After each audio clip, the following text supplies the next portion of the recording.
Sudilah ya Tuhan, ampuni kami, lihatlah kami bertobat. Sudilah ya Tuhan, ampuni kami, lihatlah kami bertobat. Dalam nama Bapa dan Putra dan Roh Kudus. Amin. Semoga rahmat Tuhan kita Yesus Kristus, cinta kasih Allah, dan persekutuan Roh Kudus bersamamu dan bersama rohmu. Saudara, di pekan yang kedua ini kita diminta untuk ambil bagian dalam transfigurasi Yesus. Yesus yang berubah rupa menjadi berkilau-kilauan. Begitu juga kita diundang untuk berpartisipasi bersama-sama mewujudkan bumi yang sehat dan berselamat, bumi yang dipenuhi dengan kilauan keselamatan sesuai dengan rencana dan maksud Tuhan menciptakannya. Marilah berdoa. Allah pencipta semesta, Engkau menjadikan segala sesuatu baik adanya. Engkau menghendaki agar kami ambil bagian dalam rencana penyelamatanmu itu dengan turut menguasai, turut mengolahnya supaya mendatangkan keselamatan bagi seluruh umat manusia. Maka kami mohon, mampukanlah kami menjadi teman kerjamu, boleh ambil bagian dalam menyempurnakan dunia ini. Semoga dengan pekerjaan kami, dunia semakin dibaharui sehingga memancarkan keselamatanmu. Demi Kristus Tuhan dan pengantara kami. Amin. Marilah kita mendengarkan Injil suci menurut Santo Lukas. Dimuliakanlah Tuhan. Yesus dimuliakan di atas gunung. Kira-kira 8 hari sesudah segala pengajaran itu, Yesus membawa Petrus, Yohanes, dan Yakobus naik ke atas gunung untuk berdoa. Ketika ia sedang berdoa, rupa wajahnya berubah dan pakaiannya menjadi putih berkilau-kilauan. Dan tampaklah 2 orang berbicara dengan dia, yaitu Musa dan Elia. Keduanya menampakkan diri dalam kemuliaan dan berbicara tentang tujuan kepergiannya yang akan digenapinya di Yerusalem. Sementara itu, Petrus dan teman-temannya telah tertidur, dan ketika mereka terbangun, mereka melihat Yesus dalam kemuliaannya dan kedua orang yang berdiri di dekatnya itu. Dan ketika kedua orang itu hendak meninggalkan Yesus, Petrus berkata kepadanya, "Guru, betapa bahagianya kami berada di tempat ini. Baiklah, kami dirikan sekarang 3 kemah, 1 untuk engkau, 1 untuk Musa, dan 1 untuk Elia." Tetapi Petrus tidak tahu apa yang dikatakannya itu. Sementara ia berkata demikian, datanglah awan menaungi mereka. Dan ketika mereka masuk ke dalam awan itu, takutlah mereka. Maka terdengarlah suara dari dalam awan itu yang berkata, "Inilah anakku yang kupilih, dengarkanlah dia." Ketika suara itu terdengar, nampaklah Yesus tinggal seorang diri, dan murid-murid itu merahasiakannya, dan pada masa itu mereka tidak menceritakan kepada siapapun apa yang telah mereka lihat itu. Demikianlah sabda Tuhan. Terpujilah Kristus.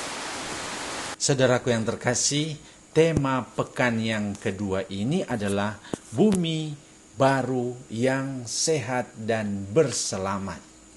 Dengan metode appreciative inquiry, mari kita dalami tema ini sambil berpatokan pada bacaan Injil yang baru saja kita dengarkan tadi.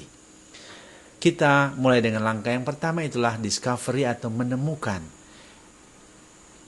Saudaraku yang terkasih, di alam yang indah ini yang Tuhan sudah ciptakan ada begitu banyak tanda-tanda kehidupan. Dan itu bisa kita lihat dari bumi yang ada ini. Apa itu? Di sana-sini kita lihat ada banyak macam kemajuan ilmu pengetahuan yang memampukan kita manusia untuk mengenali rahasia-rahasia yang luar biasa, dahsyat, dan ajaib di dunia ini. Dengan ilmu pengetahuan, ilmu perbintangan, kita tahu apa yang terjadi di alam sana, di luar angkasa. Dengan kepandaian ilmu pengetahuan dan teknologi, manusia dibantu untuk mendalami, mengenali proses kerja, cara kerja virus, termasuk COVID-19, sehingga mampu menciptakan vaksin yang memampukan manusia, tubuh kita, untuk menangkal bahaya dari virus yang ada.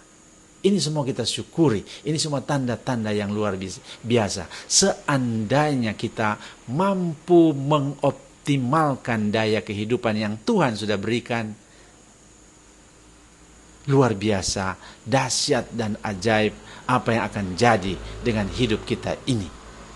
Dan itulah yang kita mau syukuri, kita mau angkat dalam permenungan kita, pendalaman kita pekan yang kedua ini. Juga kemajuan di bidang industri dan teknologi telah membawa perubahan besar dalam dunia kita. Kita tahu abad 18 dengan penemuan mesin uap membuat perubahan yang luar biasa besar. Tenaga-tenaga manusia dalam bekerja diganti dengan tenaga-tenaga mesin. Kapal-kapal yang digerakkan oleh angin diganti oleh mesin. Dan ini membuat banyak sekali perubahan. Bagaikan ada transfigurasi. Ya, tapi ternyata itu belum. Masih lagi revolusi kedua yang terjadi pada abad 20. Dengan tenaga listrik segala sesuatu pekerjaan itu menjadi lebih mudah dan lebih cepat dan diproduksi dengan jumlah yang sangat besar. Dengan teknologi ini kita bisa terbang dengan pesawat dan dalam waktu 20 jam saja selesai pembuatan satu mobil baru. Lihat, luar biasa ya, dalam karya penciptaan yang Tuhan berikan kepada manusia. Manusia pun boleh menciptakan mobil baru hanya dalam waktu sekitar 20 jam. Karena apa? Karena revolusi yang terjadi di bidang industri tahap kedua. Lantas ada revolusi tahap ketiga. Lebih hebat lagi dengan penemuan komputer dan robot. Lantas ada revolusi keempat dengan dikembangkannya internet. Setelah robot berperan menggantikan manusia, sekarang orang dapat berhubungan dengan internet. Orang dapat belajar, bermain, dan menggunakan macam-macam hal lewat internet. Ini sesuatu yang luar biasa yang membuat kita, kendati ada isolasi mandiri, tapi bisa terhubung dengan macam-macam orang, macam-macam dunia, di belahan manapun kita bisa terhubung lewat internet ini. Dan ini bagaikan transfigurasi. Kita bersyukur kepada Tuhan sambil bermimpi, Tuhan, luar biasa dahsyat dan ajaib perbuatanmu. Seandainya ini semua dapat kami terus kembangkan untuk keselamatan, betapa mulia dan betapa ajaibnya namamu ya Tuhan. Lantas tahap kedua itulah bermimpi, dream. Apa yang menjadi impian, harapan, dambaan kita dengan segala kemajuan yang ada di dunia ini. Secara pribadi, pertanyaannya, apakah dengan segala kemajuan, kemudahan yang ada, ya, ini semakin membawa saya kepada penemuan diri saya yang otentik sebagai martabat saya sebagai anak Allah, atau sebaliknya menjauhkan. Bagaimana penemuan-penemuan yang ada, kemajuan-kemajuan yang ada semakin mendekatkan saya dengan orang lain. Dalam keluarga, mendekatkan saya dengan orang lain dalam masyarakat, dan mendekatkan saya dengan Tuhan. Seandainya semua kemajuan yang ada ini semakin membuka saya menjadi orang yang menerima orang lain, menjadi orang yang mampu bekerja sama dengan orang lain, membawa saya dan sesama kepada satu komunitas yang lebih inklusif, yang saling mengerti satu sama lain. Wow, luar biasa. Seandainya semua saling melengkapi dan saling memajukan, betapa bahagianya kita dengan segala kemajuan yang ada, dengan segala perkembangan yang ada, yang memampukan kita sampai kepada tujuan yang tertinggi. Itulah perwujudan kerajaan Allah. Langkah yang ketiga adalah mendesain, merancang bagaimana supaya kemajuan yang ada membantu saya untuk mewujudkan cita-cita, mewujudkan mimpi untuk menjadi pribadi yang sadar akan martabat sebagai anak Allah, pribadi yang terus bertumbuh berkembang ke arah Allah, membawa dunia ini terus bertransfigurasi sesuai dengan rencana Allah. Apa yang perlu kalau begitu? Bagaimana? Nah, mungkin langkah yang paling pertama itulah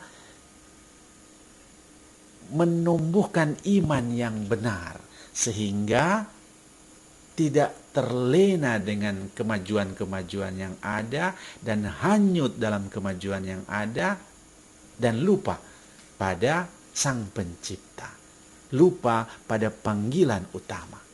Maka itu secara pribadi kita diundang untuk mulai menata kembali hidup kita yang bersandar pada Allah. Dengan cara apa? Belajar lagi, ya, mengembangkan cinta kepada Tuhan, memperdalam iman kekatolikan kita, mengembangkan di masa puasa ini cinta kepada Tuhan lewat jalan salib, lewat pertemuan-pertemuan seperti ini, penerimaan sakramen, masuk gereja, sakramen ekaristi, sakramen tobat. Dengan cara begini kita tidak akan hanyut dan terlena dan tenggelam dalam berbagai macam kemajuan yang ada, tapi menggunakan kemajuan yang ada untuk bertumbuh sesuai dengan rencana Allah, mengembangkan dunia sesuai dengan rencana Allah. Yang kedua, dengan keluarga. Bagaimana supaya kemajuan yang ada membantu keluarga untuk semakin dekat. Nah, selama masa pandemi ini dengan teknologi yang ada, kita mampu untuk mengembangkan eklesia domestika. Di keluarga-keluarga ada tempat doa, ada kesempatan untuk berdoa bersama. Ini kekuatan yang bagus, ini kekuatan yang luar biasa. Bagaimana kita bawa keluarga kita untuk menjadi lebih mulia. Lewat apa? Lewat ada pertemuan-pertemuan. Untuk berdoa bersama dalam keluarga. Untuk makan bersama tanpa HP. Nah, ini undangan yang luar biasa untuk kita semua, karena banyak kali kita terlena dengan kemajuan yang ada sehingga teknologi, alat-alat komunikasi membuat kita berjarak satu sama lain. Mari kita bawa supaya dunia dengan segala kemajuannya membantu keluarga-keluarga semakin dekat, semakin akrab satu sama lain. Dengan cara apa? Tadi makan tanpa HP, supaya memang ada komunikasi intens dalam keluarga. Ada satu waktu untuk berdoa keluarga. Ada tempat doa keluarga. Nah, ini sesuatu yang bagus, yang indah, yang luar biasa. Tapi juga ada waktu khusus untuk membuat keluarga kumpul untuk bekerja bersama-sama. Membangun taman keluarga, membangun dapur hidup keluarga. Nah, ini kemajuan-kemajuan yang ada membantu kita juga mengolah dunia, mengolah bumi, mengolah halaman kita untuk terus bertransfigurasi, semakin hari semakin baik, semakin hijau, semakin berseri, dan semakin menyelamatkan kita. Seperti surat puasa Bapak Uskup, Bapacol, Batanam, dan Bapanen. Dan di tingkat paroki, apa saja yang boleh kita buat untuk membuat ini transfigurasi Yesus nyata dalam dunia di sekitar kita. Ada banyak tanah-tanah misi yang tidak diolah. Mari kita transformasikan, kita rubah menjadi lahan yang produktif, lahan yang menghasilkan, lahan yang membawa kesejahteraan bagi manusia. Ada tempat-tempat yang membahayakan keselamatan manusia. Mari kita kerja bakti bersama. Ambil waktu seminggu sekali. Mari kita kerja bakti untuk merubah bagian-bagian dunia kita yang mengancam hidup manusia untuk menjadi bagian-bagian yang berselamat. Bagian-bagian yang membawa kenyamanan bagi kita semua. Akhirnya langkah keempat itulah destiny. Aksi nyata. Apa yang mau kita buat? Bagaimana kita buat? Kapan kita buat? Siapa buat apa? Dan seterusnya. Ini menjadi aksi nyata minggu ini. Apa yang mau kita buat? Secara pribadi, keluarga, mari. Pantang dan puasa kita buat sungguh-sungguh untuk mendekatkan diri kita dengan Tuhan. Mana itu Rabu dan Jumat. Kita buat hari pantang keluarga. Uangnya, hasil pantangnya diuangkan dan dimasukkan ke dalam APP. Itu langkah konkret. Dan hari Jumat kita pergi jalan salib, kita bawa hasil puasa dan pantang kita satukan dengan kurban Kristus di salib untuk keselamatan banyak orang. Nanti kita sedekahkan lewat jalur-jalur yang ada. Ini tindakan yang luar biasa. Pengorbanan kita menghidupkan yang lain. Apalagi, nah hari Jumat kita ambil waktu untuk apa? Untuk kerja di keluarga, buat dapur hidup tadi, buat taman yang indah di seputar rumah kita. Ini langkah konkret untuk membuat transfigurasi Yesus nyata dalam keluarga. Apalagi di paroki, di stasi, di gereja. Hari Sabtu kita ambil waktu untuk kerja bakti umat. Untuk apa? Transfigurasi. Membuat halaman yang sudah kotor dibersihkan kembali. Taman yang sudah berumput ditata kembali. Dan begitu terjadi perubahan-perubahan. Pantang puasa kita merubah dunia kita menjadi lebih indah. Dan masih banyak lagi yang bisa kita wujudkan selama masa puasa ini. Mari kita buat supaya apa yang ada, kemajuan-kemajuan yang ada terus bertumbuh, berkembang, membawa kita semua ke arah Dia yang menciptakan kita.